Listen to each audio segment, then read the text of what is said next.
All right, welcome back to the Lemming Report, everyone, presented by American Family Insurance. It is time now for our weekly top 10, and in the last few weeks, we've hit the skill positions. But now it is time for the unsung heroes, the offensive linemen.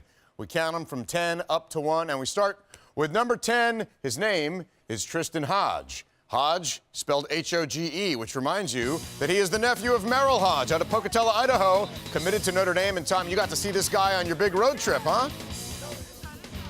I sure did. He's a two-time All-Stater, so everybody knew about him out of the Boise area, not the Idaho area the last couple of years. And he's the only center in this top 10. Matter of fact, the other 9 are tackles.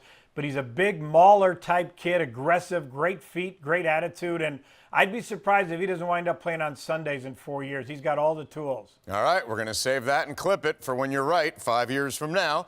Next up at number 9, Sterling Jenkins, a towering offensive tackle, 6'8", out of the Pittsburgh area, staying somewhat close to home, committed to James Franklin and the Nittany Lions.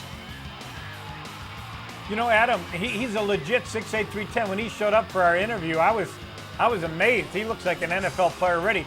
The thing is, though, he plays with great balance, real quick hands. He's not a real aggressive guy. He's not yet the player I think he can become, which will be a dominating left tackle. But he sure has all the tools and probably the highest ceiling of all 10 of our players right on this list. Yeah, literally the highest ceiling at 6'8". At number 8, we have Austin Clark, the 6'6", 280-pounder who amassed 33 pancake blocks as a junior, committed to Steve Spurrier's Gamecocks. They need help. From Lexington, Virginia, the town that brought you Stonewall Jackson. He's now the most famous person in that town at this time, and he's a good left tackle. If you watch him here, great balance, great technique. He's got a good straight-ahead speed, and not the mauler type, but with his long arms and real violent type hands. I think the college coaches absolutely love this young man's potential. And again, like Sterling Jenkins, he looks thin at his weight, and he's going to add 30, 40 pounds in college. All right, now we go to number 7, and this is where we find Chuma Edoga out of Georgia, committed to USC. Everyone on this list has size, but how about Edoga's speed? He runs a 4.740. Not every day you see a big guy who can move like that. You know, when I was in the Atlanta area, the coaches said that's legit speed. He's got terrific balance, quick burst, great hands, and he's one of those super athletes that when you look for him, that he's the kind of guy that can really get the job done at tackle or guard. Like almost all these guys, he plays left tackle, and like most of them, he's allowed no sacks over the past year. Yeah, that last defender wanted absolutely nothing to do with him. Next at number 6, we have Drew Richmond from Memphis University School. Hugh Freeze, who knows the Memphis high school scene quite well, of course, secured his commitment a few weeks ago. He's the cousin of Stanford's Ty Montgomery. Richmond, however, is built just a little differently, isn't he? He sure is. He's another powerhouse-looking young man. He plays right tackle, only one of 2 of the top 10 guys that plays right tackle. But you can see here, he stays with his blocks until the whistle. Very aggressive. Again, violent hands and aggressive inline blocker, too. And he's also very good out in space.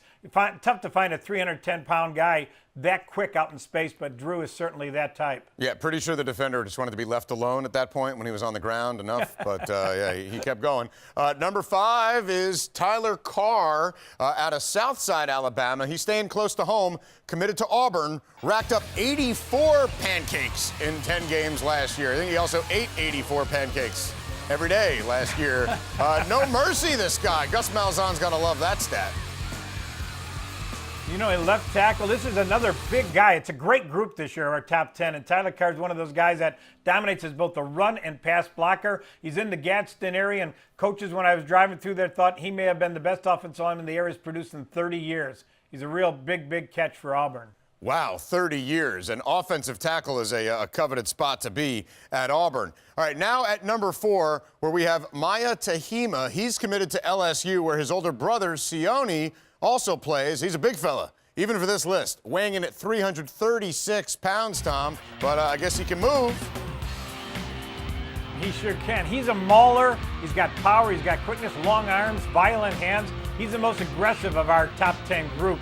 This guy has a take-no-prisoners attitude. He sets a solid base. And if you watch him here, he can slide and mirror also. He can play left and right tackle. He can play guard. He's a premier ball player and a major catch for Les Miles. and the LSU Tigers. Yeah, usually hitting the scale where the Arkansas Razorbacks are weighing in nowadays. Next at number 3, we head to Oklahoma for Jalen Barnett, your top offensive guard, and he's paved the way for an offense that's scoring 48 points a game so far this year. Uncommitted right now with Arkansas, and Oklahoma seemingly in the lead time. Well, their storied coach, Randy Breeze at Lawton High School, has been there for a number of years, calls Jalen the best offensive lineman the school's ever produced. He's cut high, he's got long arms, he's exceptionally quick also, just a natural athlete. And he plays right tackle. He's one of the only 2 guys on this list that plays right tackle, but he's definitely qualified to play left tackle. He's got all the tools. Once again, I think to even start as a freshman. He's a mature young man with great size and athletic ability. All right, watch out. Brett Bielema wants you. That offensive line, they sit first class at Arkansas, so that's a big spot. At number 2, we have Mitch Hyatt, 6'6", 271 pounds, and runs a 4.9. He's committed to Clemson, and Tom, our beloved producer Brian Robb suggested that this is one Hyatt that gets a 5-star rating. Without a doubt, he is a 5-star ball player. When you look at him in person, he doesn't look that big, but he benches 365.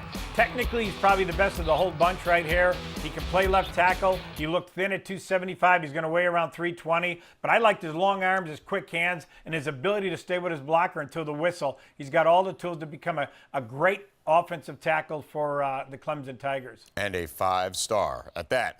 Finally, the number 1 offensive lineman is Martez Ivey from Apopka, Florida. He's uncommitted with Florida and Auburn currently atop the list. And another guy with a sub-540. His team gets up and down the field in a hurry, too, racking up a state record 752 points last year. So he's keeping up with his skill guys. Well, he led his team to 2 straight state titles, and Martez, he might have said 5 words to me during a 2-hour sit-down talk, but he lets his actions on the field do his talking for him. Look at the way he can pull, he can trap. He just used his hands right there and knocked the guy back about 3 yards, and he runs with the tailbacks. A lot of times when you're watching him on film, the tailback runs for a 40-yard touchdown. Martez is in front of him, paving the way. So we're talking about not a good, but an elite athlete here. Yeah, I'd say put him at fullback then. Goal line situations, good spot.